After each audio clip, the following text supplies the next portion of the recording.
Hey, y'all, if Mr. Dixon's substitute don't show up soon, this class will be over. I vote we take a quick recess. I second the motion. All in favor, say aye. Aye. You know, the way I see it, if Mr. Dixon can take a whole week at that teacher's conference, I don't see why I can't take me a vacation, too. Man, you're always on vacation. Hey, sweetheart, I just don't happen to dig history, okay? History don't exactly dig me either. Or science, or math, or English. Well, when was the last time something really unusual happened in this robot factory? That's a very interesting thought, young man. I hope you'll forgive my tardiness, but the blasted kite got caught up in a tree. But not before the most amazing scientific discovery occurred. Does the word electricity mean anything to you? Now, that can't be Mr. Dixon, sir. More like the hired old Benjamin Franklin. Well, I surprised you, did I? Well, history will, you know, if you read it. But why read it? I didn't. I did it. Yes, I made it. We must hang together, or most assuredly, we shall hang separately. Yes, I like that. Yes. And that other phrase Tom Jefferson and I came up with, government of the people, by the people. And, for the people. Yes. Oh, that has a catchy ring to it. You don't mind if I use that? Oh, anytime. Glad to help out. Oh, by the way, my name is Roy Hemmings, and as if you hadn't guessed already, I'm subbing for Mr. Dixon this week.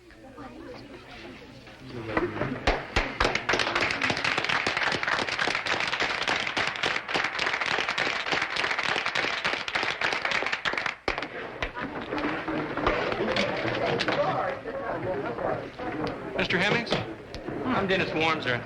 They have me on probation for my terrific grades. Miss McIntyre said she was going to speak to you. Oh, well, I tried to explain to Miss McIntyre that I'm not your regular teacher. I'm just a substitute. Well, man, if anyone can get me through these exams, you can. I mean, like, I can already tell you're the best teacher I've ever seen in this school. And, well, I've never asked for special help before, so... Would you? Well, of course, dear boy, yes. You come back tomorrow and we shall dispel your sorrow. Thanks, Mr. Hemmings. Thanks a lot. I don't have to tell you how hard it is to find an inspiring teacher. I've got my fingers crossed that Hemmings is going to work out. Oh, you sound pretty hot on the guy. Well, of course, his approach is unorthodox, to say the least. But I'm hoping he'll settle down into a pattern. Any kind of a pattern. Fortunately for us, the guy's got 3 master's degrees and about a half of a PhD. So this week, I switched him over to English Lit to take over from Miss Avery, who is in the middle of her 5th flu this semester. Now, if he gets through that unscathed... Look, there's Bill. Oh, by the way, welcome back. Thanks a lot. Oh! Hey, how you doing, love? Welcome back. Glad to be back. Mail. Pete, there's something I wanted to talk to you about before you go to class. Mr. Kaufman just clued me in. My substitute stole the show. Well, that seems to be the consensus of opinion. But I've seen so many of these quick flashes. You know, I badgered him all week about helping Denny, and he didn't keep one appointment. Well, did he say why? Yeah, he said he was a free spirit who didn't do well under tedious routine. I wouldn't be so worried if it weren't so close to exams. And if I didn't find the outline you left him lying by the wastebasket. Well, maybe it just blew off on the floor. Oh, no. He missed his throw. A quiz? We didn't know anything about a quiz, Mr. Dixon. Doggy, I thought you scheduled it for next week. The quiz was scheduled for today, and you've known about it for 3 weeks. This is about the Federalist Papers. Now, if you want to know about the personal life of Ben Franklin... Or the fact that George Washington had wooden teeth. Or how many spools of thread Betsy Ross used to make the first American flag. Well, I'm only interested in the Federalist Papers. You did read those chapters, didn't you? Oh. Okay, get started. We've only got an hour.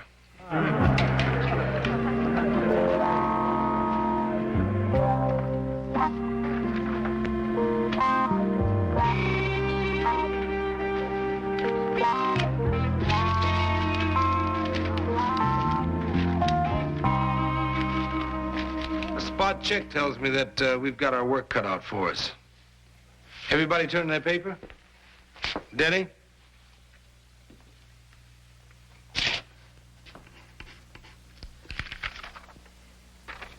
What's that all about?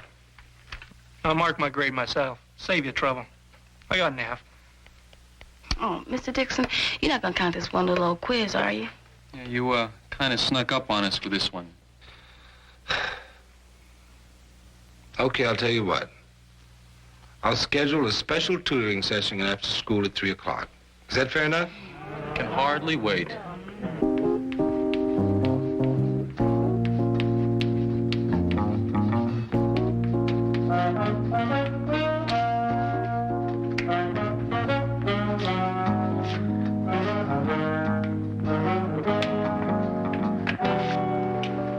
Sorry I'm late, Mr. Dixon. Got any extra seats for me? I'm sure we can squeeze you in somewhere, Jason. You wouldn't happen to know where the others are, would you? Yeah, I know where they are.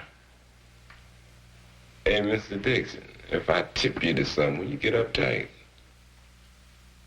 Go ahead. You ever thought about jiving a little bit more? You know, like Hemmings do. I may have thought about it, Jason, but it's not my way.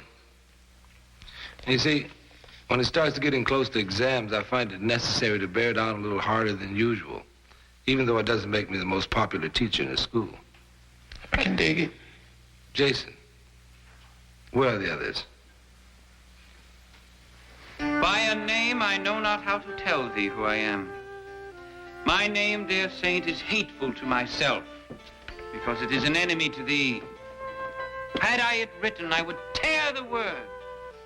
My ears have not yet drunk 100 words of thy tongue's uttering, yet I know the sound. Art thou not Romeo and a Montague?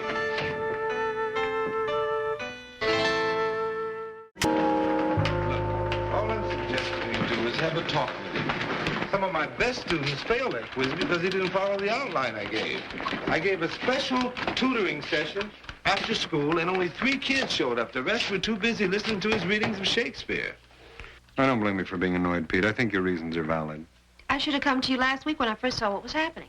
And today, he even failed to give a scheduled exam in English Lit and then swore the class to secrecy. How did you find out? You ever know a Whitman class to keep a secret? He's a hero to the kids at their own expense. Now, I can't very well be angry at them, but somebody's going to have to straighten them out. I think you're right, Pete. I think the time has come for Seymour Kaufman's famous little serious chat with a new teacher. My luck, he'll come in here dressed like Attila the Hun. Bring them close. Don't let them touch.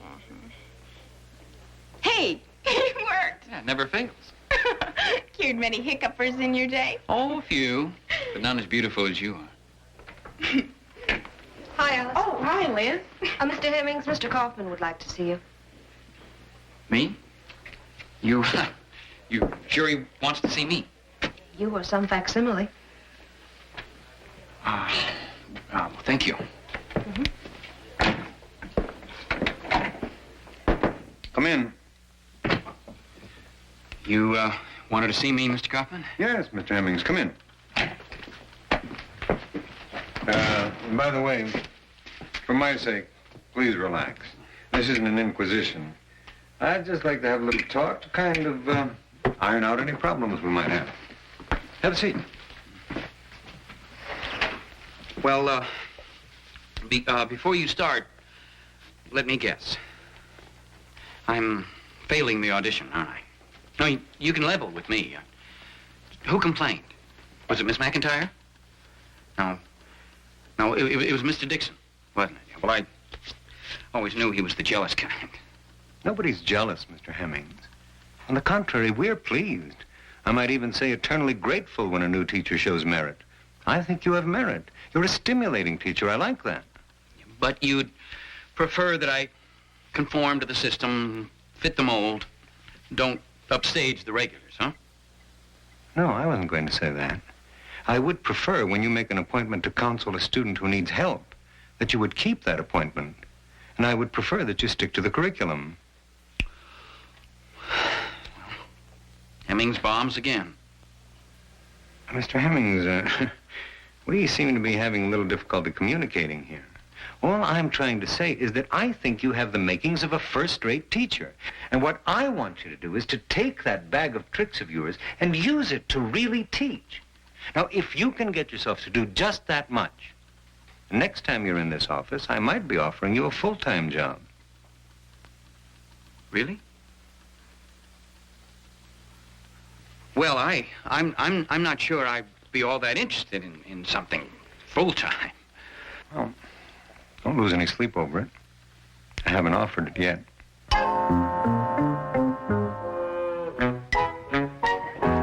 Alice. Hi. Can I talk to you for a minute? Sure, what is it? Well, what I thought would happen has happened. The forces of conformity are gathering. What are you talking about? You know, shape up or ship out, band to the system, become a drone in the anthill of life. Wait, hold it, Roy. What happened? Kaufman dangled the carrot of a full-time job in front of my nose. That's terrific. Congratulations. Yes, but here's the proverbial catch. First, I have to get rid of my individuality, blend into the gray backdrop of this carbon copy profession. Well, I don't know Roy Hemmings. Wait, Roy, I can't believe Mr. Kaufman said that. Alice, I'm not like other men. I mean, some men travel with the pack, but I have to be free. The normal rules just don't apply to a person like me. Oh, I admit it. I'm a dreamer. I'm doomed to search forever for that perfect, elusive way. But isn't that what life's all about, really? In the struggle to remain free? The words are good. But there's something missing. Who are you trying to convince? Me or you? What do you mean? Well, I mean, take your costume thing, for example. Personally, I think it's just absolutely terrific. But did you ever think about just playing it straight once in a while? Where would the peacock be without its plumage? And speaking of plumage, my dear, what do you say we go strutting tonight? No. I don't think so, Roy. Thanks for asking me. Maybe some other time.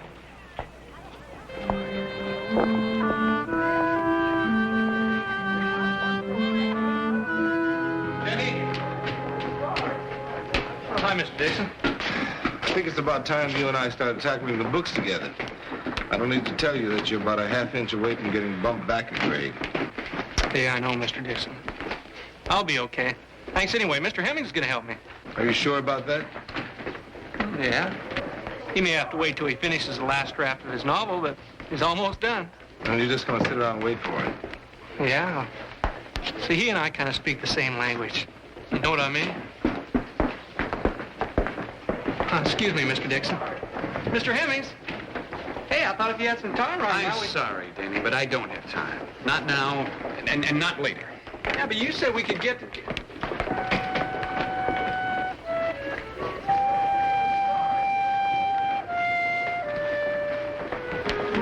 Denny, I think you'd better stop waiting. If you stop judging him, it's because you and all the other stick-the-road people around here ruined the best teacher we ever had. Hemmings? What do you want, Dixon? Haven't you successfully undermined the opposition? Let's get one thing straight. I didn't undermine you. You did that little trick all by yourself. Whatever you say. You know, it seems to me that whenever you have an audience, you have all the time in the world. But a few seconds ago, you were too busy to help a boy who idolizes you. Now, I'd like to know why.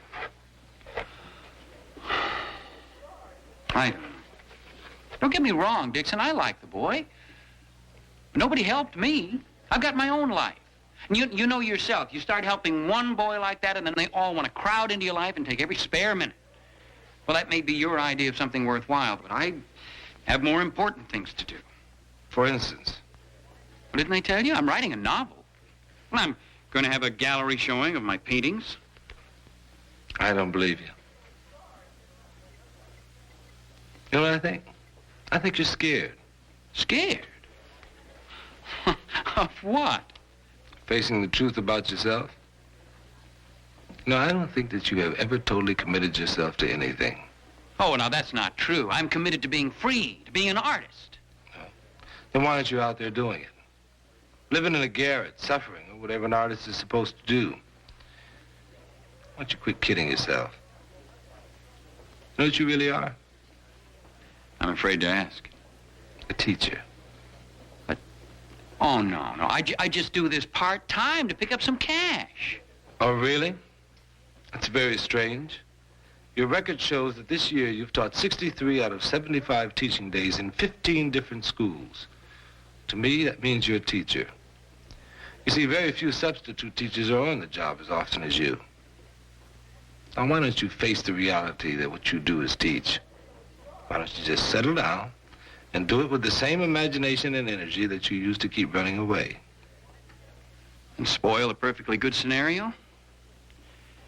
Now, you see, I'm rather fond of scene number 320, Mr. Dixon.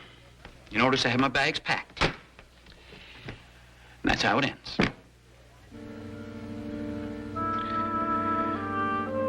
Then I suggest that you don't delay the parting. As it is, we'll be busy for about a week picking up the pieces.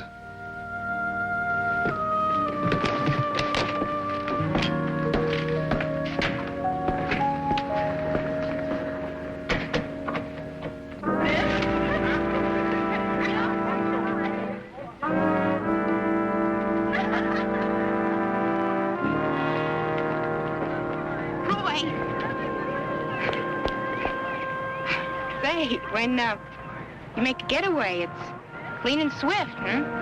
No goodbyes, nothing. I could say the same for your brush-up. Listen, I hate first dates. You know, all the stiff pretensions and people trying to impress each other. Have to start someplace. Right, I know that, but basically I'm a sort of take your shoes off and relax kind of a date. And I just thought that, well, maybe just take you a little longer to feel comfortable with me and just be yourself. You know, no W.C. Fields and all that stuff, you know? Is that why you turned me down? That, and the fact you are an escape artist. If you decide to come back and stay a while, take your shoes off, well, ask me again. I'd probably say yes, Mr. Dream Chaser. See ya.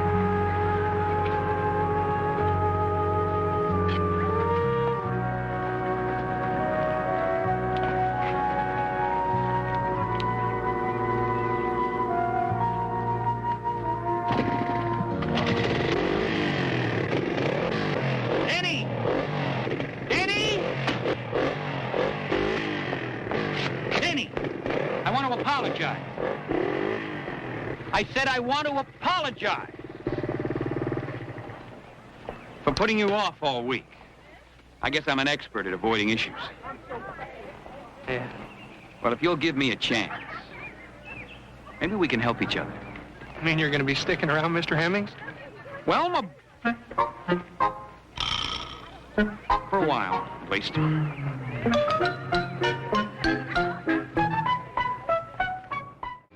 Do you really think Hemmings will be able to stick to it?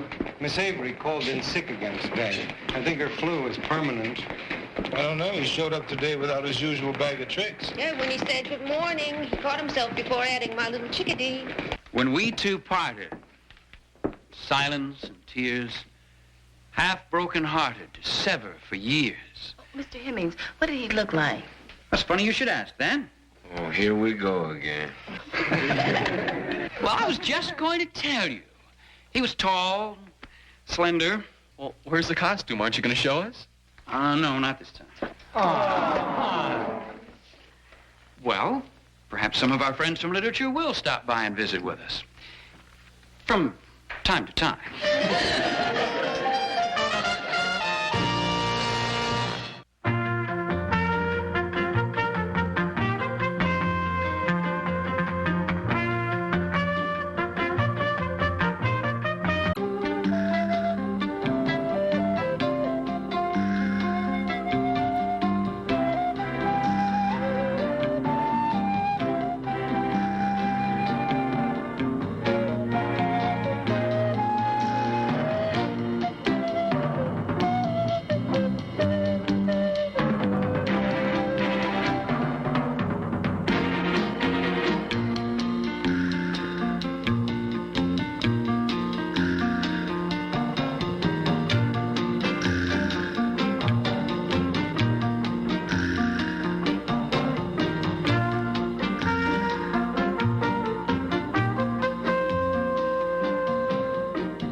What's the matter with you?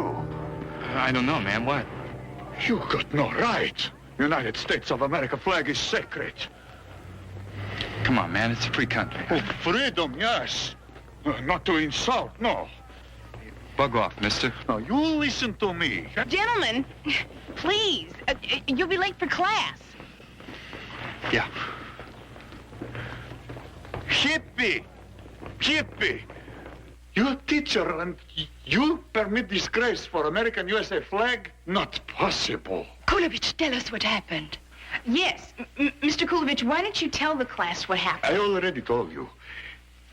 Hotshot hippie drive to school on motorcycle. He get down and I see he got for pants in back.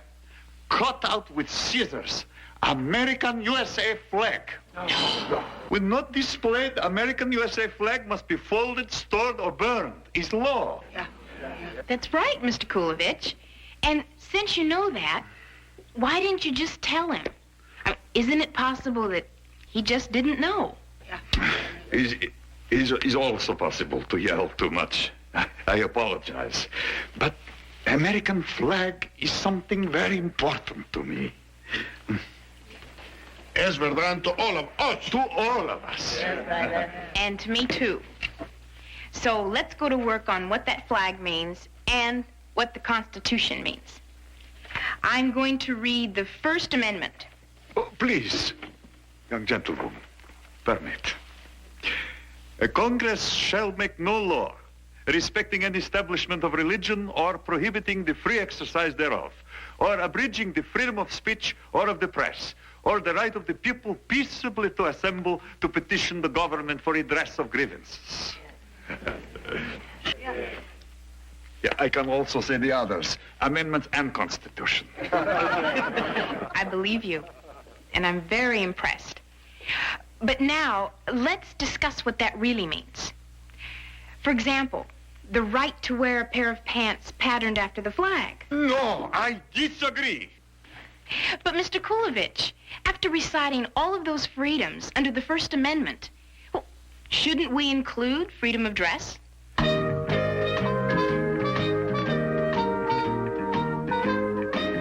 Ever since Pam won that All-City Art Award, she's really been in orbit. She sure has.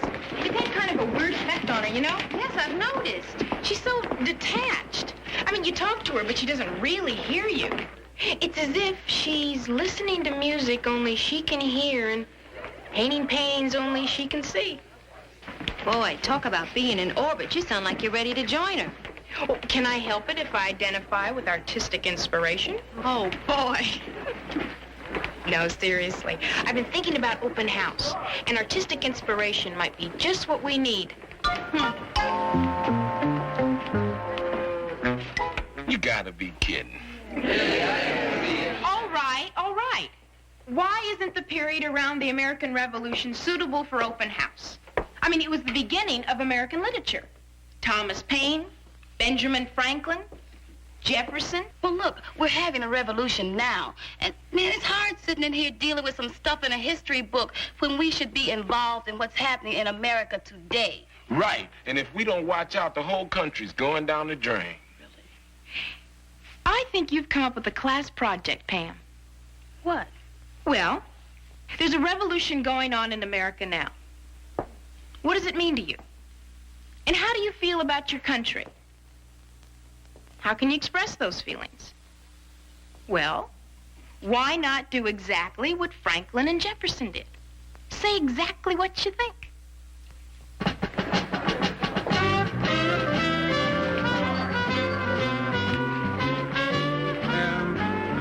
What are you two doing, trying to smuggle an elephant in here? No, see, Mr. Kaufman, it's our project for open house. And you don't have to worry, man. It's cool. Well, as long as it's cool. It's cool. It is? Now, the question is, what does cool mean to him?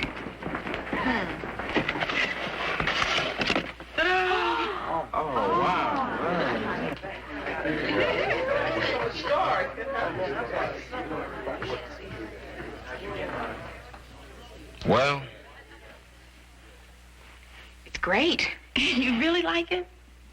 Really?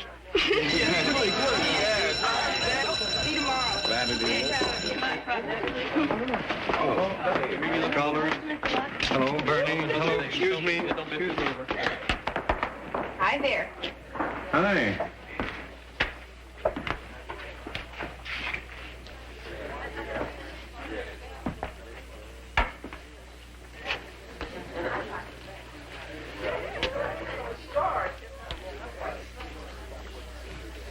Well? Oh, it's very, creative. This is a piece of art, and it's good, and it expresses a strong point of view. I noticed that. Well, it'll be the hit of the open house. Conservatively speaking, I would say that 50% of the parents will be mildly upset by it. The other 50% will be strongly upset. Well, that means it's successful. A piece of art is supposed to make people feel something. Oh, then it's a smash. Makes me feel something already. Nervous. Of course I've seen Pam's project. I had to find out what turned her on to school again. She's really come back to life. She even has Chernick for a makeup test in math. Of course, all she needed was some method of connecting her schoolwork to her artwork. Yeah, now all I need is... Miss Johnson, there's trouble in the classroom. Excuse us. Excuse me.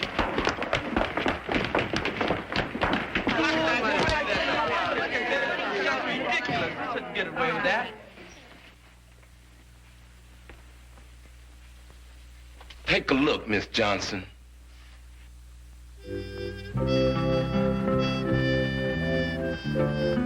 That's beautiful, man. I mean, well, we should have expected that, right?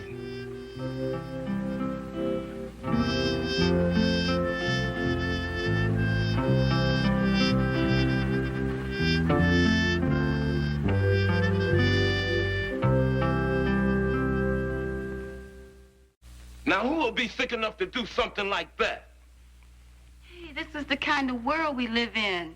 This is what happens to an artist today. Now, I know you and Miss McIntyre have been talking about me. Pam just isn't doing her work. Well, Miss Johnson, this is my work. This is what I care about. Not English and history and math and all that. They don't mean anything to me. This is what I feel. You conned me, Miss Johnson. You know, I got kind of hooked into this, and it was really important to me. Doing something that came out of what I felt. And now it's just wrecked. Yeah, and we're gonna find out who did it and rip them off. Let's send a delegation to Kaufman's office. Look, I don't think he did it. Now, let's not go racing off in all directions. Why don't we try to figure out how this could have happened? Well, it couldn't have been vandals. I mean, nothing else in the school was wrecked. How do you know? Because everybody would have been talking about it. Right, so it happened to just lucky old us. Hey, what about the night janitor? Oh, man, I know that cat. He's cool. Are you also sure that it was an outsider, not a student? Oh, it couldn't have been a kid. He would have known it was somebody's project, somebody working on it. Right. It sounds like the kind of thing an adult would do if he were really angry about something. Hey, maybe it was a teacher. No. But who else could have got in here, man? I mean, the school is locked up at night. No, it isn't. Not all the time. They have those night classes. Oh, yeah, adult education. They got a lot of them, you know. A night student. What about a night student, Miss Johnson?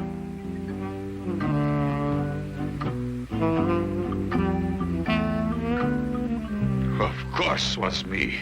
But, Mr. Kulovich, why? I make report. It's terrible. It's terrible. To make garbage of USA flag must not be permitted. And what about destroying somebody else's property? Mr. Kulovich, that was a piece of art. Somebody worked on it and cared about it. And you had no right to destroy it. Right, of course I got right. I got duty to do that. Me, Janos Kulovic, I'm going to be citizen here. Land of free and home of Bill of Rights. I fight for that. I not let USA flag be disgraced, no. It's act of patriot. What I do is right. Well, let's get right to the point. Miss Johnson has found the man who wrecked Pam's project. We both talked to him. Who is he? Why'd he do it? Yeah, let's get him here and make him explain. I've asked Miss Johnson not to reveal his identity just yet. Why not? Because it was a night student who's studying for a citizenship examination. Sure, some uptight, righteous adult. No, Bernie, that's not true. He's a person that takes his country very seriously. He really cares about the American flag. Pam, you see, he didn't understand what you were trying to say with your project. All he saw was disrespect. What about what we saw, Mr. Kaufman? Pam has a right to say what she feels. Yeah, that weirdo had no right to do what he did. Jason's right. Let's make a citizen's arrest or some home in the court. Right. Sue the man. But this could ruin his chances for becoming a United States citizen. That suits me fine. Okay. Then your next step is to hire an attorney. Now, who's going to pay? Jason? Bernie? And it's going to take time. You'll have to help prepare a case. Okay, man, we got the cards stacked against us. But Pam got cut up. There's got to be a way to make this dude pay. Well, Jason, I just had another thought. You can file a complaint against him with the Department of Immigration and Naturalization. Wouldn't cost you a penny, and you'd probably prevent the man from becoming a citizen. Hey, that's heavy. That's right, Bernie, it is. I understand he's studied and worked for years for this. Now he's right on the verge of becoming an American. You can take that away from him. If you want to. Think about it, okay? I don't want to create trouble for Kulovich, but the class is right. Pam's work was wrecked. It's important to her. If we just let this go by, she's going to crawl right back inside herself and tune the world out. Agreed. But she has to understand why he tore up the project. And he ought to understand what made her make it in the first place. Also agreed. Arbitration. What? Well, lawsuits aren't the only way to settle differences. There's negotiation, discussion, two parties with an impartial chairman. Kulovich versus the class? Exactly. This is Mr. Janos Kulovich. Mr. Kulovich, my class. And this is Pam. Yeah, this is Pam, and that's what you did to her, man. I'd like to know why. Is difficulty for you. For that, I'm sorry. But I'm not sorry for what I did to that thing. That thing is Pam's work. It's her personal comment. Oh, with USA flag going down drain. Okay. Then I tear up. That's my comment. But, man, that isn't fair. I mean, she didn't tear anything up of yours. Wrong. She tear up something very important to me. Flag of my new country. USA Constitution says all men are equal. All men got rights. But laws say all men got responsibility. To me, that's not responsible. That's insult. Hey, I don't know where you come from, but I have lived in this country all my life, and I have lived in it black. Now, I know you don't know what that means, but... I understand.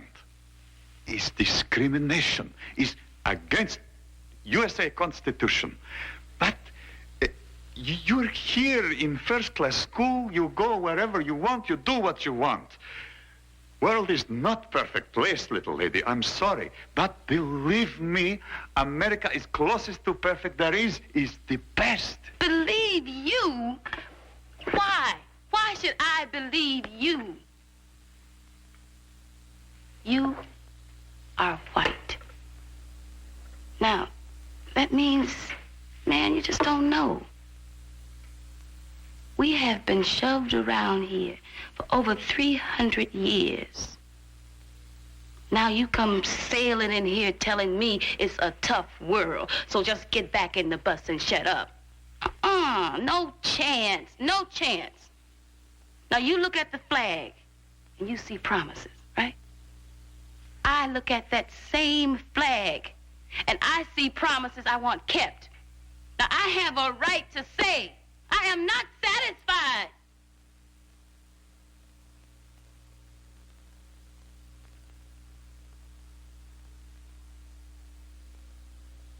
I made that out of my own life, out of my own gut. And you just came in here and tore it up for no reason.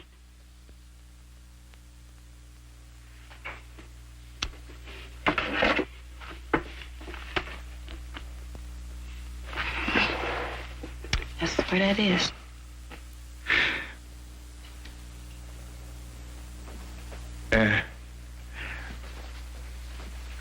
I am in America for 5 years. Before that, I was in country where I was born, where my father was born, where his father, where we lived for a long, long time. It's small country, not very big, not very large, like USA, not strong, but is home to me. I got their life. I got wife, I got children, I got friends, I got the flag. What means flag? A flag is my father, his father, my wife, my friends, is all that. Now, you got prejudice here. That's bad. And so you mad on USA flag. I cry for my flag because it's not just insult. It's much worse than that. It's when you see them tanks ride over that flag, trample it in 1 second, not flag, just piece of rag is dirt under your feet. Now, your family not always given freedoms, and that is bad. Okay, I'm a man who love his wife, and they shoot her. They shoot her. 1 second, she's dead. My children are running, I'm running, they're shooting, and my children are dead. So I stopped running. I got no reason to run anymore. I got no reason to run, to do anything anymore. So I just wait there. I'm just dead man. Only they don't shoot me. I don't know why, but they don't. I stand there, I wait, and then I escape. My life is prison in that country. I got no home there. I escape to other country. I go here, I go there. Then I come to America. And in America, I start to come a little bit alive. I find here something I've lost. See, not wife, not children, not friends, but here is USA Constitution. Here is freedom.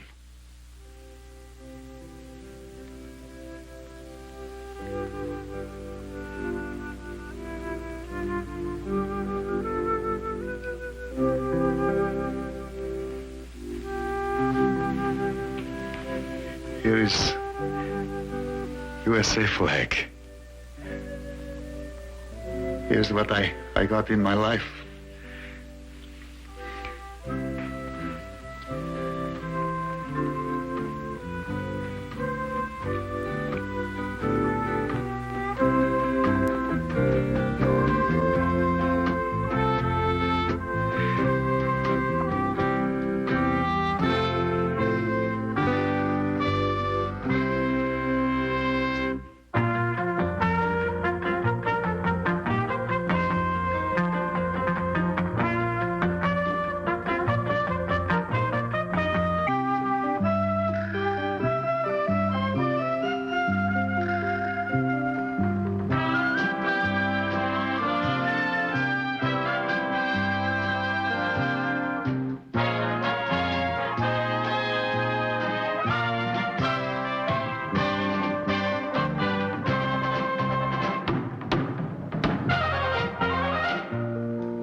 How about this? What's that supposed to be? Butch Cassidy and the Sundance Kid. And a friend. Those guys didn't have any friends. Come on, man. We want to be in the yearbook. Oh, forget it. I got better things to do. Oh, man. Square, man. That's just a square. Come on, hey, man. Give me that. What is it? Oh, man. Hey, I got to eat that. Come on.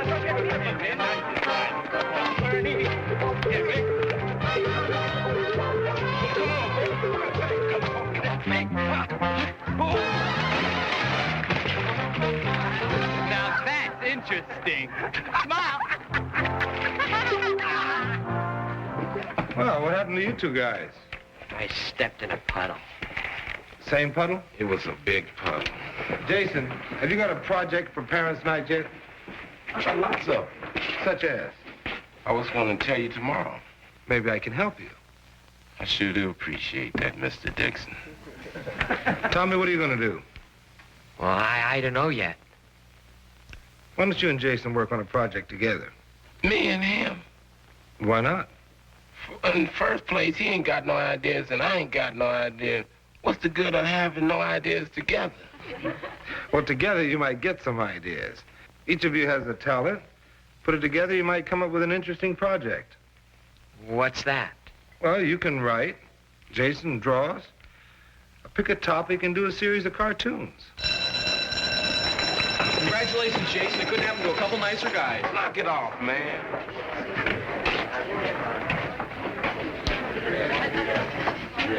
Excuse me, man.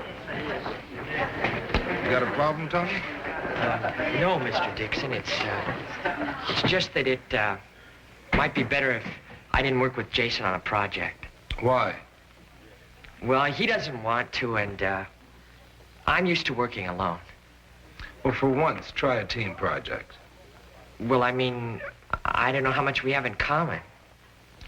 Well, judging from your appearance at the present moment, I'd say you have a lot in common.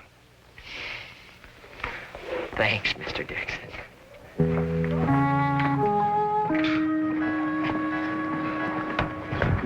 Hey, man, what did he say? What, who say? Mr. Dixon, about us working together. That's what you were asking him, wasn't it? Yeah? What'd he say? Said we have a lot in common. That means we're still working together. Yeah. Well, what kind of project do you want to do? Well, I don't know, Jason. What do you want to do? I don't know what I want to do, man. I'm asking you. What do you want to do? I don't know. Oh, man, we're going to be a big help to each other.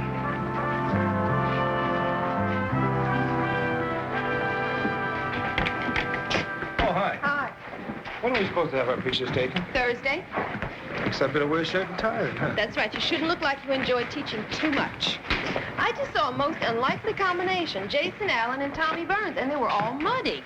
Yeah, I know. They fell in a big puddle together. Oh, I'm glad to see Tommy doing something with somebody. I mean, he's bright, his record's good, but he never seems to get involved with anybody. I know. He just doesn't really relate to other kids. That's why I put him and Jason on a project together. Oh, yeah, maybe Jason would bring him out a little, huh? I hope so. Freaks. They're not freaks, Dad. I've never seen so many freaks in one place in my life. How do you learn anything in this school? You learning anything? Yeah, it's a good school. How is it they wear their hair that way? It's no wonder nobody wants them around. Sure, it wasn't like that when I was a kid. You stick to your own kind, if you can find one. My kids' clothes are ruined. And money don't grow on trees, Mr. Kaufman. I'm sure you know that. I certainly do, Mr. Burns. I work hard for my money. I don't sit around collecting welfare checks. Well, I don't remember the last time I collected one. Yeah. But you people do know a lot about money. Anyway, I understand that you people do have a special problem in this school. I know that. What problem is that? You got a lot of minorities. Come in. Miss McIntyre. Good morning.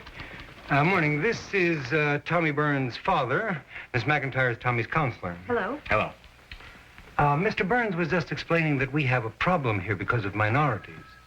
Oh, well, I hadn't noticed any real imbalance, Mr. Burns. All you got to do is look around the halls. Or around this office. Now that you mention it. Well, let's get to the point, hmm? Now, yesterday, some kids pulled my Tommy into a mud hole. And Tommy wouldn't tell me who it was. Finally, I did get him to admit that one of them was black. That's the term. I wouldn't be here if I thought Tommy could stick up for himself in these accidents. But he can't. He don't have my guts. Now, if I went to this school, I'd get a little respect. I'm sure you would. I don't want any special treatment. And I do know that everybody is entitled to an education. But I think you ought to figure out some way to keep these other kids away from Tommy. Mr. Burns, I don't think the solution is keeping kids away from each other. I guess that's one big difference between us, Mr. Kaufman. One of them. Well, Tommy has had this kind of thing happen to him before. I don't want it to happen again. I care about my kid, Mr. Kaufman. Mr. Burns, we better get something straight before you leave this office. What's that? We care about your kid, too. Most of us wouldn't be here if we didn't. Because some days the fringe benefits on this job leave a lot to be desired.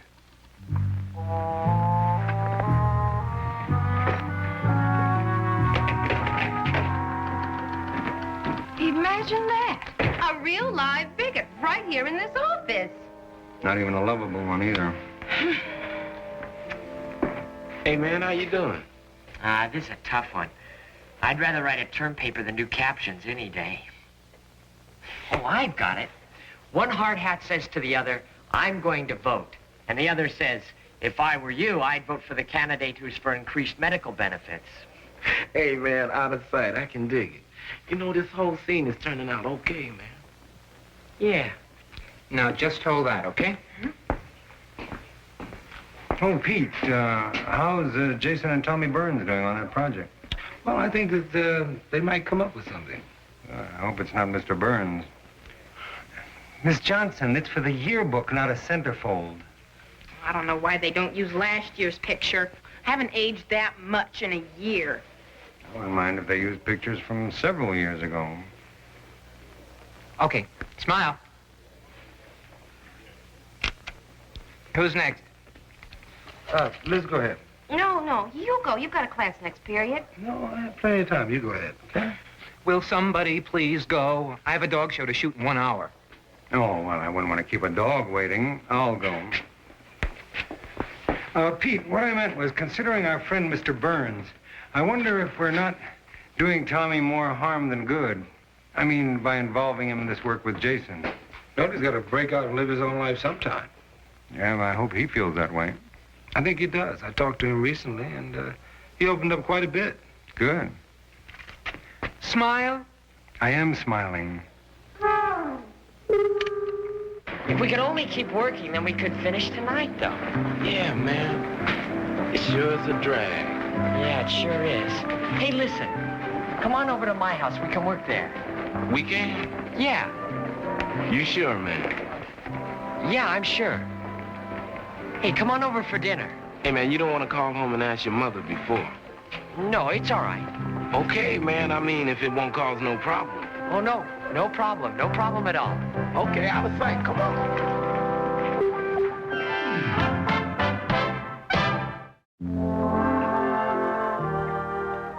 You like this kind of meat, Jackson? Jason. Oh, yeah. Sorry. You get much cooking like this at your house? Some. Mostly soul food kind of stuff, huh?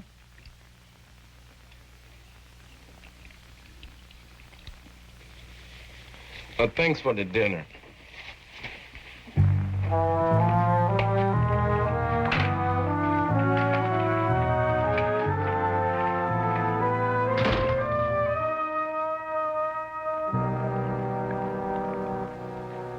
Mr. Dixon, I gotta tell you something. What's that? Me and Burns, we ain't working together no more. Why not? He invited me to his house for dinner last night. Man, you wouldn't believe his old man. What happened? He just let you know right out front where he's coming from. He put you down for being black, huh? He put me down for being alive. What'd Tommy do? That dude, he didn't do nothing. Nothing.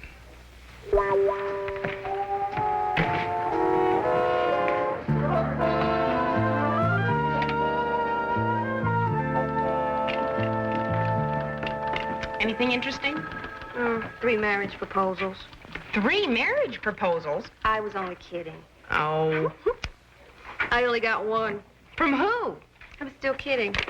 Boy, what would you do if a student asked you to marry him? Well, first of all, I check and see what kind of grades he had. I can see today is no day to ask you anything. You're right. Are you Dixon? Yes? I'm Mr. Burns, Tommy's father. What can I do for you? I'll get right down to the point. Did you arrange for my son to do some kind of project with that black kid? I arranged for your son to work on a project with Jason, another student. I want you to unarrange it. Oh, why? Because I don't like that kid. He's rude. He was having dinner at my house last night. He just got up and left. Just like that, for no reason, huh? Just like that. It was insulting. Oh, you were insulted? Yeah. And I don't want that kind of manners rubbing off on Tommy. And besides, I think that kid is riding on Tommy's coattails. Do you know what the project is they're working on? I don't care what their project is. Then how do you know who's riding on whose coattails or if anybody is? I know the way it always has been. Mr. Burns, what terrible thing do you think is going to happen if Tommy and Jason keep working together? No terrible thing is going to happen because they're going to stop right now. Let's get one thing straight. I am here for the benefit of the kids and not the parents. I'm telling you, Dixon, there is something else that Tommy can do by himself.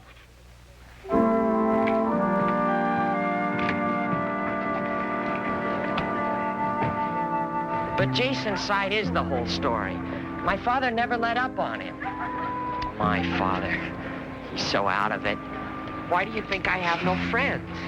I'm afraid to invite anybody home. I can understand that. But I should be able to. I have a right. Yeah? Guess I have an obligation, too. I think you do. Oh, I should have stood up for Jason. I wanted to. But I was afraid. I wanted to, but I was afraid of my father. Why'd you invite Jason to your house? To work on the project. That all? No. I guess I wanted to show my father I could.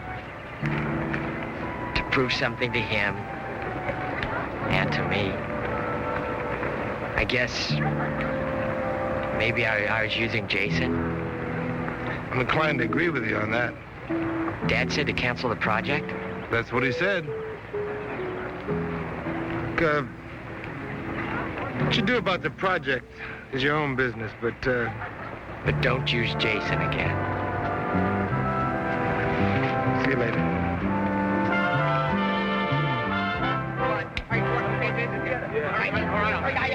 What's that? I'm glad you found that hat. Jason? Can I talk to you? Sure, man, you can talk. It's a free country. I'm sorry about last night. Yeah, well, man, I don't like to be patronized. I can't change my father's thinking. If he's narrow-minded and a bigot, it's not my fault. Well, you could have told me that out front, man. Well, I just thought maybe once in his life he'd be different. You thought, man. That's not good enough. I know. You try to be a big man for your father, man. That's why you invited me to dinner. I know that. That's only part of the reason. The other part is I like you, and I wanted to invite you to my house. Oh, man. I can really dig that, man. I can really dig a friend like that. Well, all right. I didn't stick up for you. I'm ashamed of it. I'm saying I'm sorry. I can't do any more, and if that's not enough, I'm sorry for that, too. But I'm not going to stand here begging you for forgiveness. I've said what I have to say, and you can take it or leave it. Look, man, if you'd have talked to your old man like that last night, we wouldn't be standing here talking now, you dig? Yeah. It's too bad about that. It's too bad about our project, too. You wouldn't want to finish it. Well, man, I got all the drawings finished. Let's try to finish something together. What's that? That is Jason and Tommy's project. Oh, really? I like it. Isn't it funny?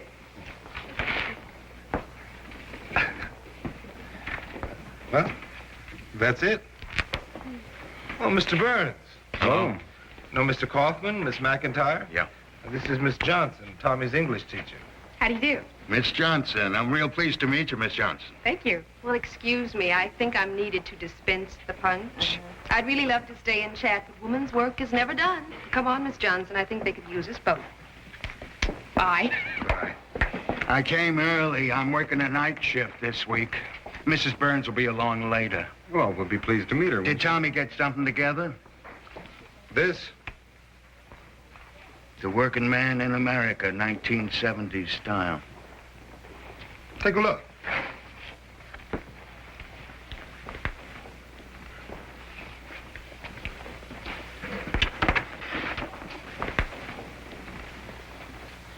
My kid did this, huh? I think it's pretty good. Mr. Burns, it's from the humorist point of view. I don't see anything funny in it. It's putting me down. I know the lingo. Hey. Yeah, I didn't think he was coming. Well, man, he's here.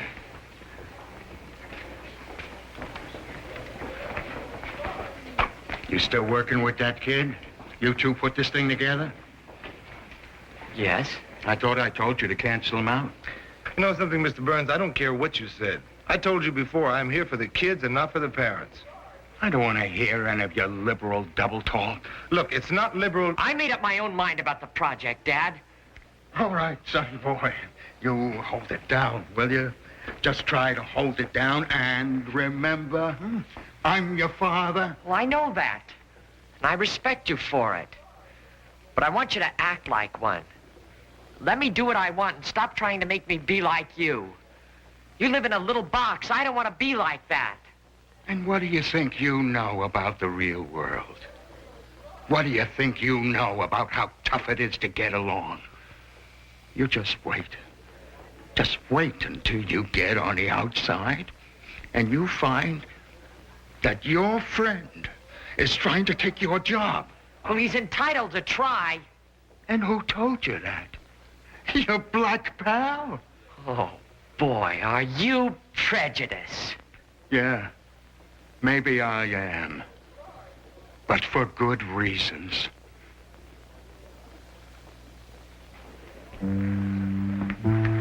I don't know what the world is coming to.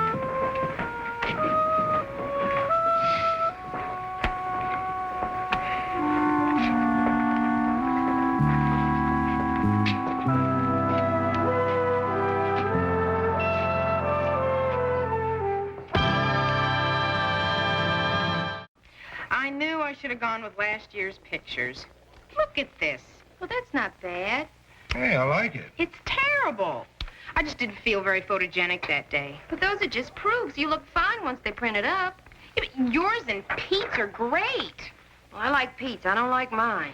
Oh, you look good. You both look good. Where's Mr. Kaufman's? Well, Oh. Well, maybe he's got a better one at home. who cares how he looks? I mean, Mr. Kaufman's such a beautiful person inside. Mr. Kaufman cares how he looks. Let me see that.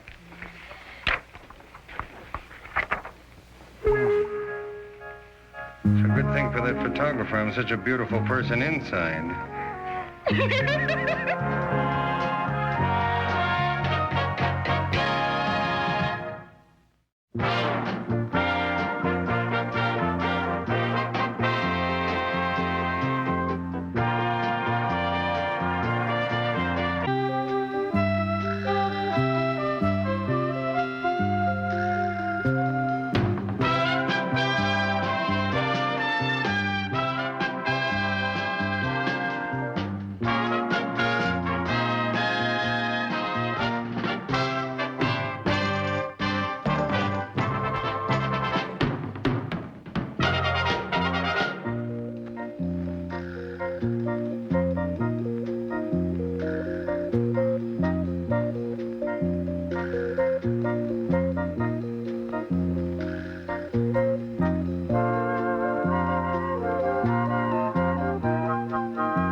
Well, if there are no further policy matters requiring my approval, I'll leave you all to your own work. Yeah, thanks for your help, Mr. Reagan. Oh, we're so busy, alas, and she their nas, and yet she seemed busier than she was. There two shape rendit and mark a thing. There could no wheat pinch at her writing. Excellent, Bonnie, excellent. Ha ha. Chaucer, what an inspiration to us all, huh? Yes, sir. Well, now, is the fiction material for the next edition shaping up? Oh, we have a few things ready. Good. We'll be hard-pressed to equal that last issue. Real quality. Thanks for your story, my dear. Thank you, Mr. Dragan.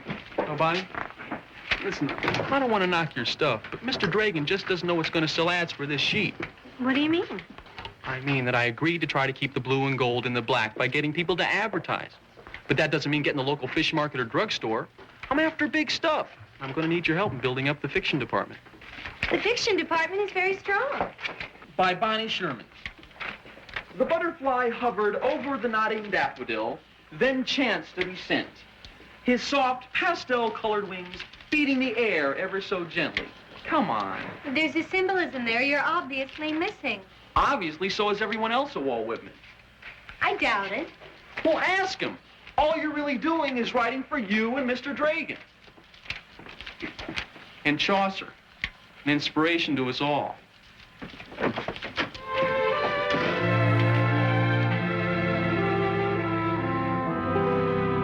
Pete, I just know this is one seminar that will be most stimulating. I appreciate you thinking about me, kid. Look, it says here, role-playing for effective learning. 2 full days, $15, including lunch. Isn't that the weekend that I'm supposed to help you, Liz? Oh, we talked about it, but I wouldn't stand in the way of you continuing your education. I got to split. See you. Bye. I'll think it over, kid. We could go on to the university together. No sense in taking 2 cars. Shoot, hey. Don't you get too personal. Hi. Hi. I want to ask you all something, very honestly. Flat out? Yes. Am I writing stories that nobody likes? What story? For the blue and gold. The blue and gold, man, they can't even get the basketball scores straight. You mean, do we like your stories? Not really. Nobody? Nobody I talk to. Why not? I guess because the things you write, well, they never seem to have anything to do with what's happening today, or to us. I haven't read one in a while, but are you still doing the birds and flowers and that stuff? I guess. I'm sorry, Bonnie, but you did ask. Forget the flower jazz and get the basketball scores straight. Mr. Dragan, the fiction department of the Blue and Gold isn't getting through. Isn't getting through? The kids I've been talking to just don't relate to our material. Well, I feel we've always had first-quality fiction, but perhaps we have overestimated our readers. Oh, I'm not suggesting we write down to them, but if we could experiment with stories that are more vital, immediate.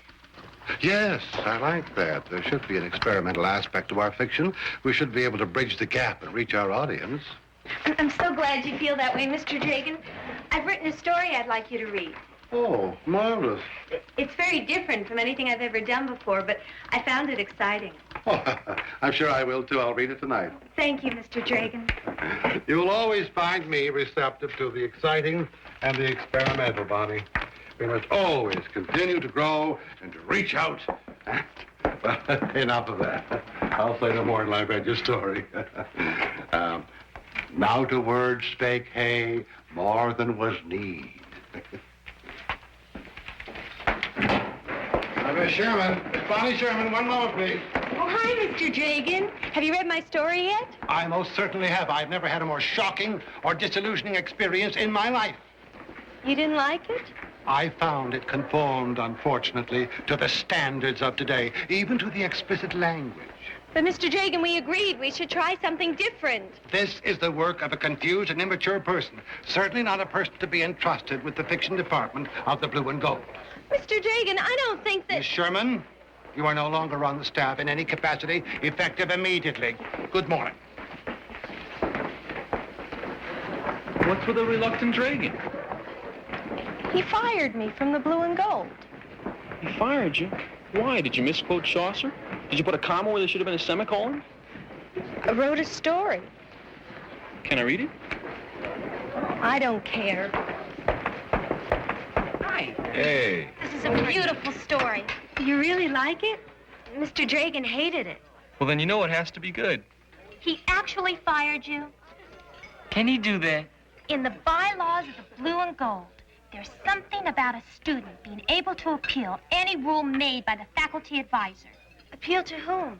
The principal. Appeal. The publicity will double our circulation. Bernie. There's the whole question of censorship. Does Dragan have the right to decide what we can read? No way. They can't do that to us. Do what, Jason? Whatever it is they're trying to do. Well, it's very touching. Yes, despite some of the situations, it really is moving. Yeah, if it weren't for that word. It's a tough position you're in. Tastes change, times change. I still get in trouble with my grandmother if I say leg instead of limb in mixed company. Most of those kids hear that word every day. I don't see what effect it really has on them. I mean, what do we really protect them from? But does it belong in a school newspaper? I say it doesn't. Oh, I agree with that. So do I. Well, thank you, folks. This is a very disturbing matter. It helps to get other people's opinions. It's not easy to be a principal, is it? It's not easy to be a good principal. You wanted to see me, Mr. Kaufman? Yes, Ken. Come in. Have a seat. Thank you. I understand Bonnie Sherman has appealed my decision not to publish her story. That's right. Ken, I've read that story. And after much soul searching, I've decided that I'm going to support you in the matter of that word. Thank you. That story does not belong in the Blue and Gold. I agree. However, I don't believe that it warrants Bonnie's dismissal from the newspaper staff. Oh, I see. Are there other circumstances that I'm unaware of? No, I can't honestly say there are. The fact of the matter is I probably did act in haste and without due consideration. It's not like you, Ken. No, it's not, is it? Bonnie, I've discussed your appeal with Mr. Dragan, and I'm happy to say that he's been more than fair in assessing his part of the situation. Yes, I acted hastily in dismissing you, Bonnie. The newspaper needs you. I hope you'll forget what I said and come back. I'd like to, Mr. Dragan. Well, that's great. I wish all our problems could be solved that easily. What about my story? Are you going to publish it? I've reconsidered that. I reread your story, and though it's not my bag, as the saying goes, it does have literary merit according to today's tastes. So if you'll just remove that one objectionable word, the answer is yes, we will publish it. I'm sorry. I can't accept your offer to reinstate me as editor. Bonnie, it seems unfortunate that one word should create such a problem. I agree with you, Mr. Kaufman. I would hope that there'd be some way to work it out. I don't see how. Not under these conditions. Which particular conditions are you referring to? Censorship. I see. Bonnie, is this going to become a major issue on this campus? I don't like to think so, Mr. Kaufman, but I do. How did I know she was going to say that? Very kind of you to have lunch with me, Pete. Oh, why? Well, you risk your popularity being seen in public with the censor. I'll take that chance.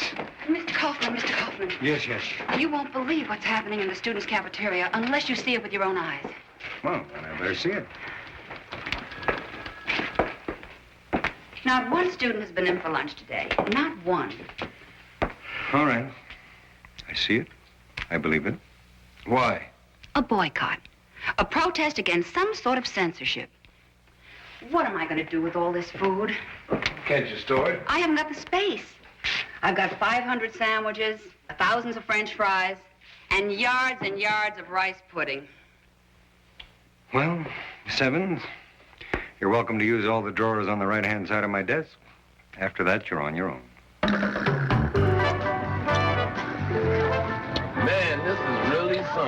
Best boycott we ever had. I'm talking about my sandwich, man. The boycott's cool.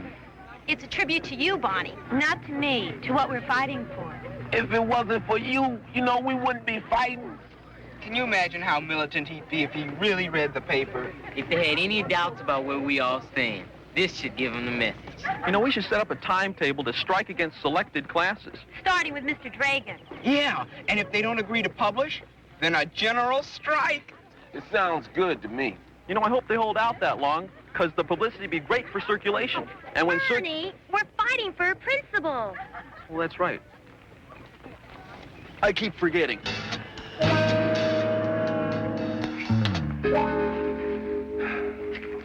Considering what's going on at Whitman now, this might be a good time to discuss this man. Who was he? He published a newspaper in New York in colonial times. And he's called the father of freedom of the press in America. Why? Zinger kept writing editorials against the governor of New York, so the governor had him thrown in jail. What happened after that? The judge said he was wrong for printing the editorials, whether they were true or not. But the jury said he wasn't, and that established the principle of freedom of the press. Hey, man, that's just what we're fighting for here in Walt Whitman.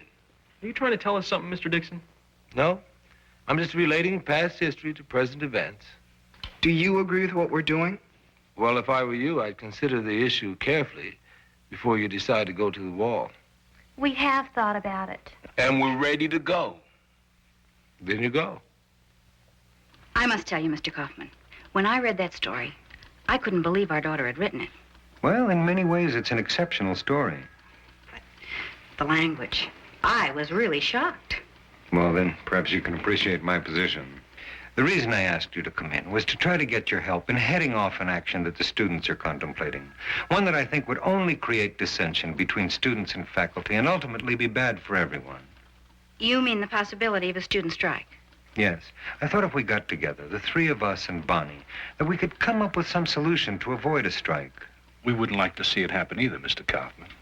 We also do feel, however, that there is a very serious constitutional issue involved here, in an area both of us have always been very concerned about. Oh. Yes. Censorship. Right. Even though we completely understand your position, we feel that we'd have no choice but to give Bonnie our full support. In what way exactly? Well, I think it would work to the school's advantage, actually, by taking the issue out of the school and into the courts. The courts? Yes. We're going to sue you on Bonnie's behalf for what we believe are her very important constitutional rights. You're going to sue me? You mean you're going out and get a lawyer and sue me?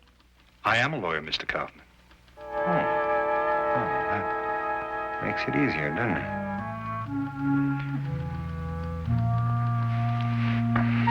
I'll talk to Mr. Dragan about it. Hi. Oh. Did you talk to your lawyer? Yeah. Can he be sued? Well, there seem to be plenty of precedents. There was a principal in New York who refused to allow an article to be published in the school newspaper because he considered it obscene. The student sued. Principal lost. What'd your lawyer suggest? He says stay out of court. Because if I win, I'm a big oppressor, and if I lose, I'm a loser. Also, the school board's not going to be too thrilled about the publicity, but right now I'm more concerned with my conscience than theirs. What are you going to do? I'm going to go home, see if I can get there before my lawyer's bill. Morning. Oh, I heard the bad news. I don't suppose I need to ask what news. I handled it badly myself right from the beginning. And if I hadn't, you wouldn't be in this situation right now. Well, you did what you thought was best at the time. Ultimately, any question of censorship has to be my responsibility. But thanks anyhow.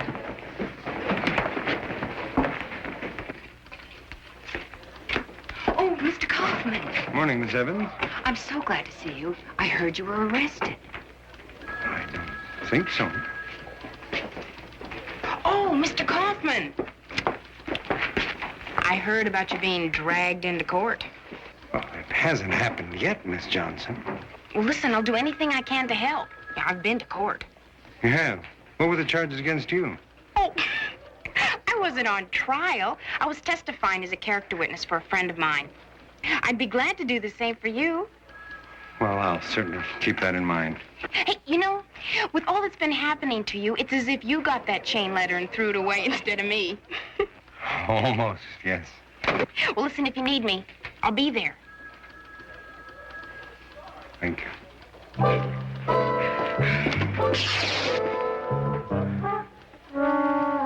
I could have avoided so much for $2 in stamps.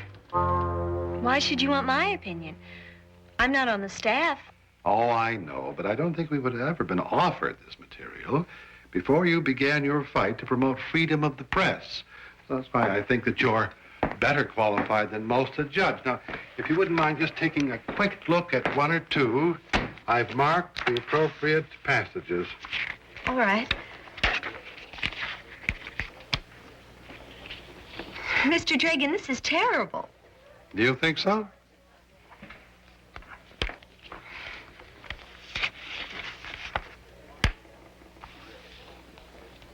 This one's even worse. Students wrote these? These are the better ones, in my opinion. Well, you can't compare these to my story. Well, that same word occurs there, and there, and there. But these things have no literary value. In your opinion? Yes, in my opinion. Then if it were left to you and you decided not to publish these submissions, wouldn't you be violating freedom of the press? That's not an easy question to answer, Mr. Dragan. Oh, I know. One man's freedom of expression may very well be another man's obscenity. But where does one draw the line, Bonnie?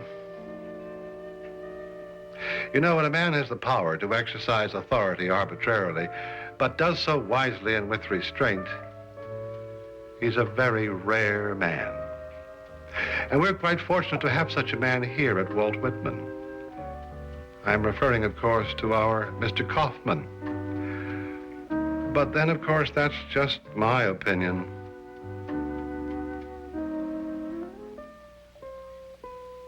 A little while ago, Mr. Dragan showed me some stories that have been submitted to the Blue and Gold since we started our fight. Everybody's getting interested, getting involved. Well, they were terrible. It would be wrong if the paper had to publish that kind of stuff because of me, because of our fight. That sounds like the beginnings of a cop-out. Right. They getting to you. Don't listen to them. This isn't them against us. This is Bonnie Sherman writing a story. Mr. Kaufman drawing a line because it's his job and defending his decision with dignity. I mean, you're calling it off, right? I'm asking my parents to call off the suit. If you all feel that I've let you down or sold out, I'm sorry. Well, there goes our circulation, our advertising, our publicity. Bernie. I know. It's the principle. Sue me. I don't know if you're doing the best thing, Bonnie, but I think you're doing the right thing. Thanks. When you believe in something, you do it, no matter what it costs. You can't knock that. Listen, something good may come out of this anyhow. Like what? Like maybe you'll start reading the Blue and Gold. When they start getting the basketball scores straight. Maybe.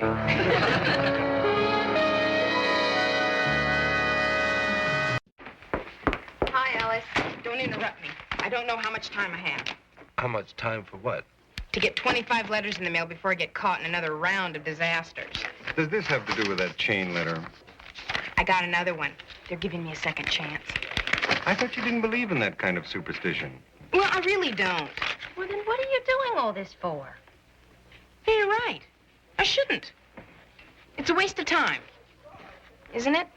I think so. That settles it. I won't do it. Very good, Miss Johnson. Thanks. You know, without your support, I might not have been able to do that. See you later.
Here, Gary's 9 years old here, yeah. I had that special made by a tailor in Tokyo.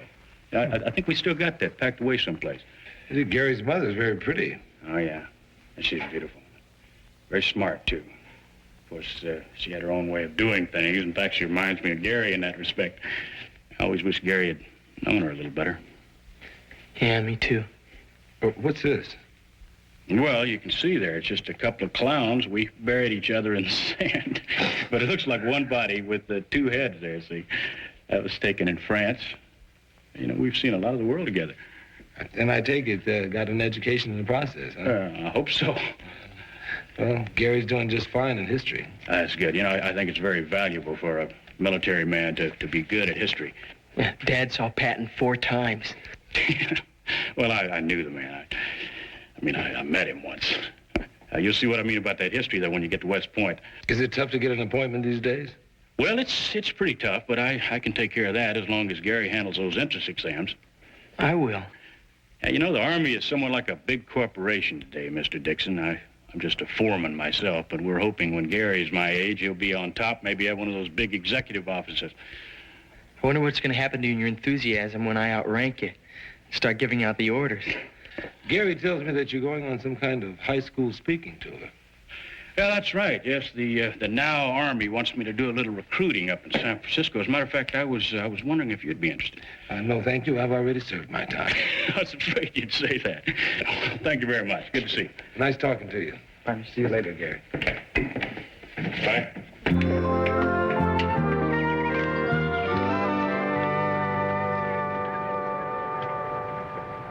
What are you guys looking at? Enemy at 12 o'clock.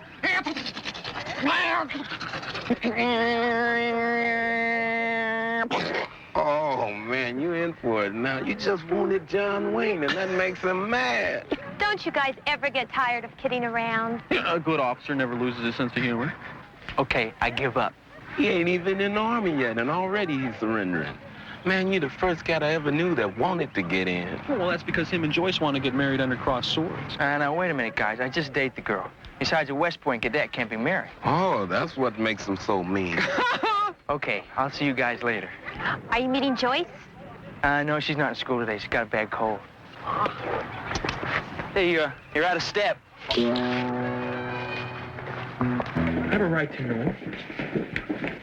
Look, I'll be right over. I don't care. I'm going to be right over.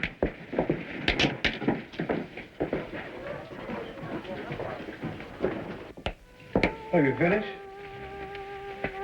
You know, I really don't think it's right for the guests to do the dishes. Well, I made the dinner. I threw away the can. Look, I admit I only have one specialty, but I made it. That's right, you did. And I did promise to share in the chores. Right. So your half of the dirty dishes are still in the sink. I was just kidding. Well, what shall we talk about? The merits of grading on a curve as compared with pass and fail. I hope we can do better than that. Somebody's at the door.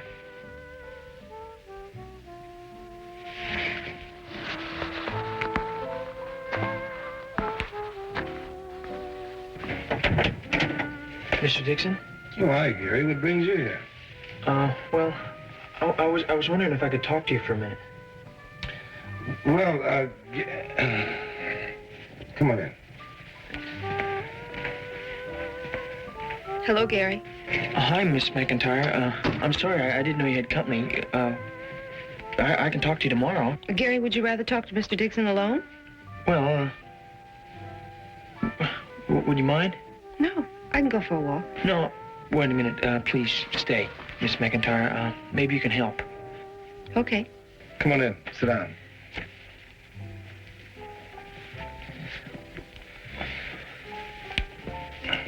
Okay, what's on your mind? Well, you know Joyce Parker? Yeah, she was in my class last semester. Yeah. Well, she and I have sort of been going together for a while, you know, and, well, she's pregnant. Are you sure? Yeah, she found out today. She hadn't said anything to me about it, you know. I went over there this afternoon to talk to her, but I had a bad scene with her parents. Well, you can't expect them not to be upset. Yeah, but can't they at least act like people you can talk to? I mean, I told them that I intend to accept full responsibility for this whole thing, you know. But I gotta talk to Joyce. I mean, we understand each other. We'll work things out and we'll get married. Do you love each other? Well, sure we love each other. I mean, she's a terrific girl. We have little private jokes and everything, you know. We really get along. Yeah, we love each other. If they just give us half a chance, everything will be fine. When does your father get back? Day after tomorrow. Does he know about this? No, not yet.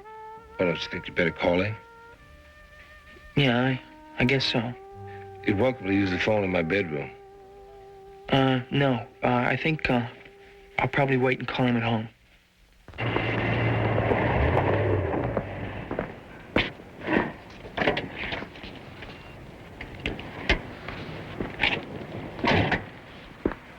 You know, that's not going to be an easy phone call for Gary to make.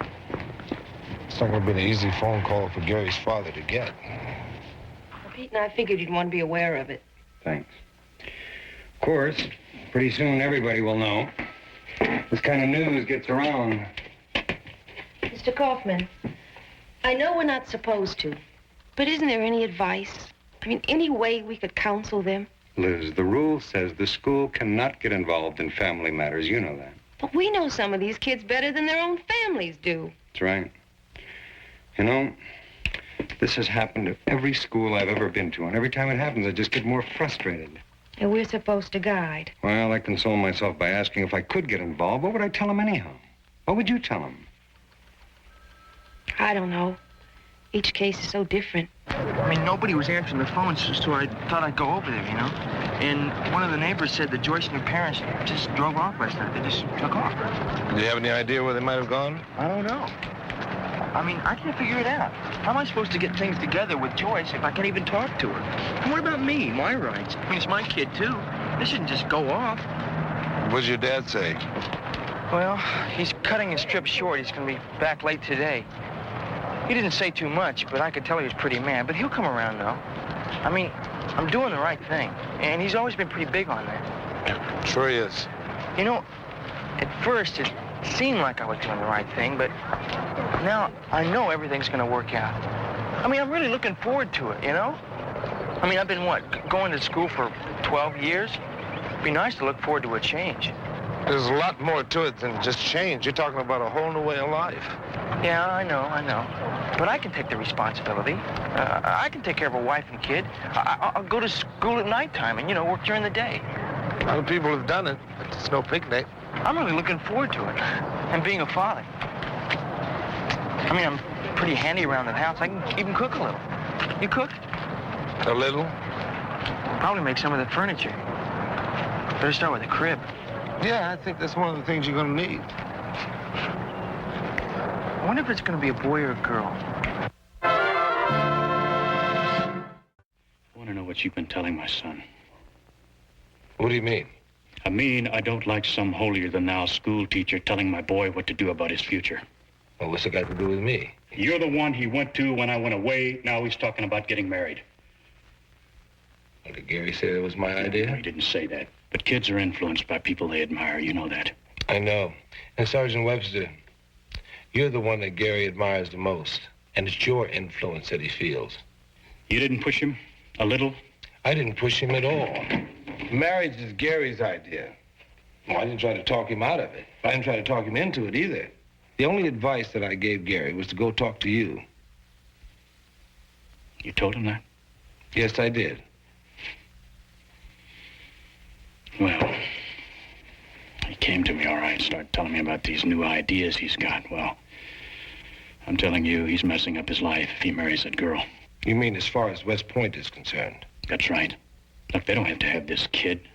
This isn't 1920. There are ways of handling things like this. I mean, legal ways. I think Gary's aware of that.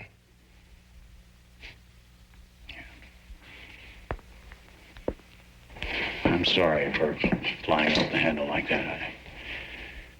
We had a fight last night, and we didn't even speak this morning. I don't think I can get through to him. Sergeant Webster, talking isn't enough. Try listening. Yeah, listening to a kid who's about to throw his life away. You know, this West Point thing doesn't come up every day. Now, I may just be a master sergeant, but my boy is going to West Point. He's going to be an officer in the United States Army. That's been our dream since he was a little kid. Now, can't you see that? Yes, I can see that. Well, maybe if you talk to him, you could convince him of what's right. I mean, he does respect you. Sergeant Webster, as much as he may respect me, I'm only his history teacher. He's your son. Thanks a lot.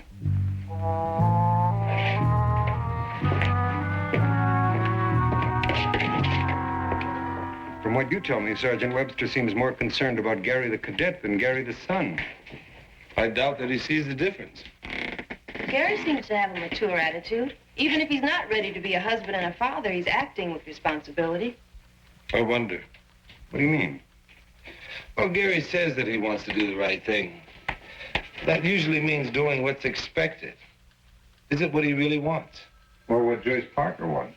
You know, he seems to have made this decision without even consulting her. Hey, how old are these kids anyhow? Gary's 17 and Joyce is 18. Well, then she's legally an adult. She has all the options. That's right. Gary's got responsibilities and obligations, no rights. Does he realize that, Pete? I don't know. She can choose custody, adoption. She can do what she wants. She can leave school if she wants to. But if she wanted to finish, she'd have to go to Cunningham, wouldn't she? I'm afraid so. She wouldn't be allowed to continue at Whitman while she was pregnant, even if she wanted to. Maybe she'll want to get married. And maybe she's already terminated the pregnancy. She's been away a day and a half.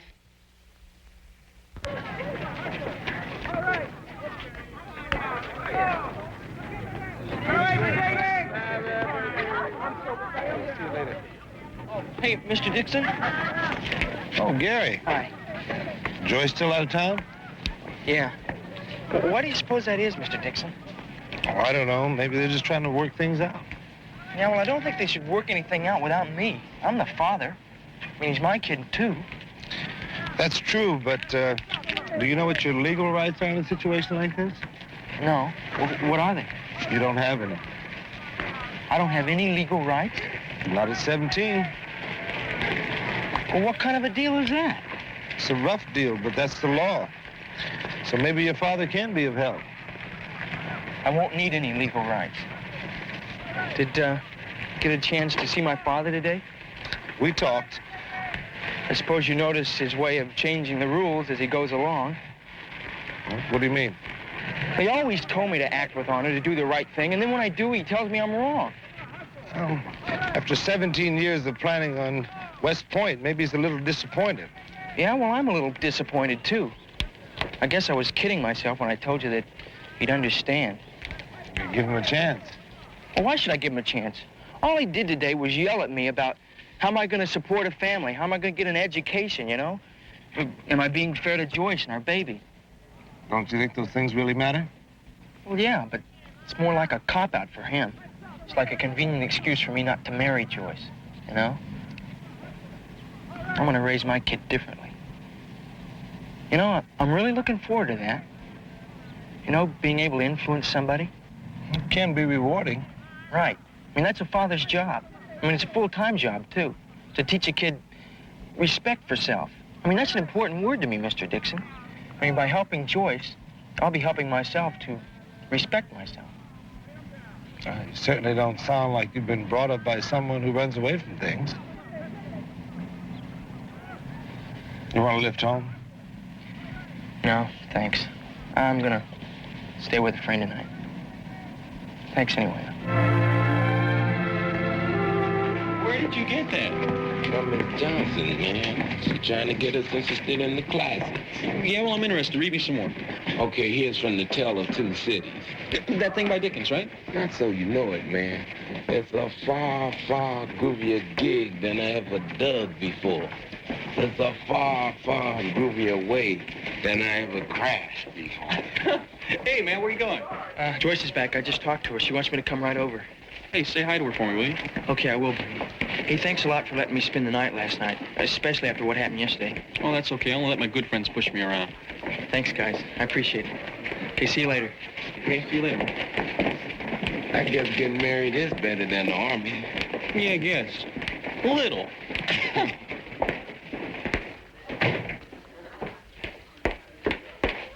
Hi, Mr. Kaufman. Morning, Miss Johnson. This'll only take a minute. Why don't we have a seat in case it takes a lot longer? Well, now, Mr. Kaufman, I don't want you to say yes until you've thought about it. I promise I won't. What would you say if I told you I've come up with a whole new concept of education? Well, why not? Everybody else has.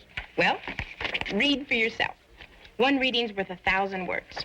One reading of selected poems and prose? Mm-hmm. It's in the language of the streets. You know, the way people talk. What people? On what streets? Everywhere. Oh. Oh, no, don't read it now. Wait till you get home and give it your undivided attention. Oh, Gary? Hi, Mr. Dixon. A little late, aren't you? Class was over 3 hours ago. Yeah, I know. I cut today. So, what's happening? Well, Joyce got back this morning. I talked to her today. Well, how is she? She's okay. I talked to her parents, too. Are they a little more relaxed now? Yeah. Mr. Dixon, Joyce is going to put the baby up for adoption. Oh, that must be heavy for you. Yeah, she doesn't want to get married. She says she doesn't love me. She doesn't think it would be fair for either one of us or the baby. Well, maybe under those circumstances, she's right. Yeah, I guess so. But Mr. Dixon, you realize I'll never even get to see my own baby? And there's nothing I can do about it, is there? I'm afraid not. She even said the same things my father said about supporting a family, not being able to get an education. Gary, you know, this isn't going to be easy for her either. Having a baby, then giving it up. I guess not. Let me ask you something. If this hadn't happened and you had gone on to West Point, do you think that you and Joyce would have gotten married after you graduated? I don't know. I doubt it. We probably wouldn't even have known each other by then. Something to think about, isn't it? Yeah, I know what you're saying, Mr. Dixon. The whole thing stinks. But the way things are, it's the best thing to do. Yeah, the right thing. Well, can I give you a lift home? Or are you staying with a friend? Oh, no, I'm going home, all right.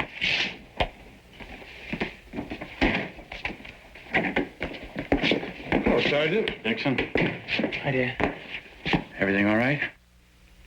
Well, I'll tell you about it on the way home. Okay? All right. Look, I'd like to apologize for some of the things I said the other day, and thank you for doing what I should have done myself. What's that? Listening instead of talking. Yeah, thanks, Mr. Dixon. Thanks again.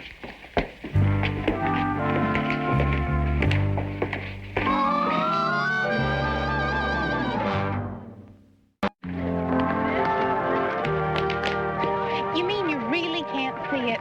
No, I can't. I just don't think it'll accomplish what you want it to. It doesn't make you want to go out and read the classics? No.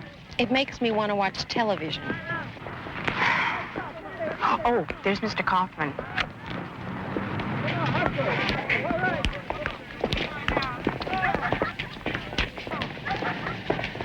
Miss Johnson. Hi, Mr. Kaufman.